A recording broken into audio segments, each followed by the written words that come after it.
L'histoire de Balaam et du prophète Moussa, alayhi salam.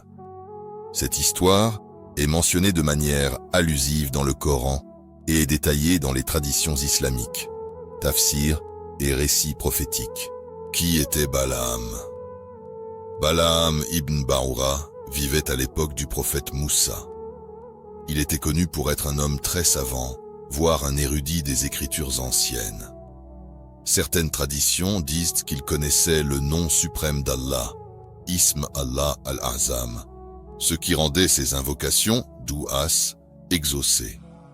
Il appartenait à une communauté, parfois identifiée comme les Cananéens ou les habitants de Madian Moab, qui se sentaient menacés par l'arrivée des enfants d'Israël, dirigés par Moussa.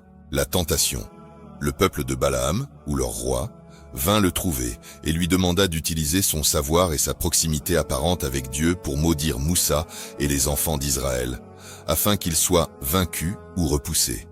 Ils lui offrirent des richesses et des honneurs importants en échange. Le refus initial et la pression.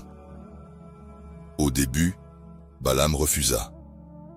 Il savait que Moussa était un prophète d'Allah et que les enfants d'Israël suivaient la volonté divine à ce moment-là.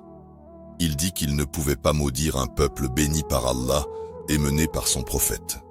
Cependant, son peuple, et selon certaines versions, sa propre femme, insista lourdement, le tentant avec les cadeaux promis et faisant appel à son appartenance communautaire. Sous la pression et attiré par les biens matériels, Balaam finit par céder.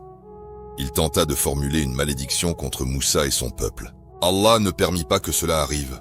Chaque fois que Balaam essayait de prononcer une malédiction, sa langue se tordait et il prononçait une bénédiction à la place. Ayant choisi les biens de ce monde et ayant désobéi à Allah malgré la connaissance qu'il lui avait donnée, Balaam perdit son statut spirituel et la faveur divine. Bien que Balaam ne soit pas nommé explicitement, de nombreux commentateurs du Coran, Mufassiroun, s'accordent à dire que les versets 175 et 176 de la sourate Al-A'raf, le mur d'Araf, font référence à lui ou à une personne semblable, et racontent leur l'histoire de celui à qui nous avions donné nos signes et qui s'en écarta. Le diable alors le poursuivit, et il devint ainsi du nombre des égarés.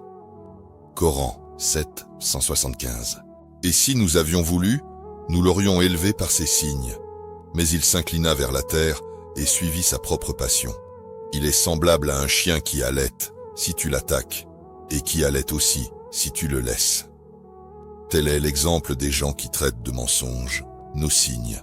Eh bien,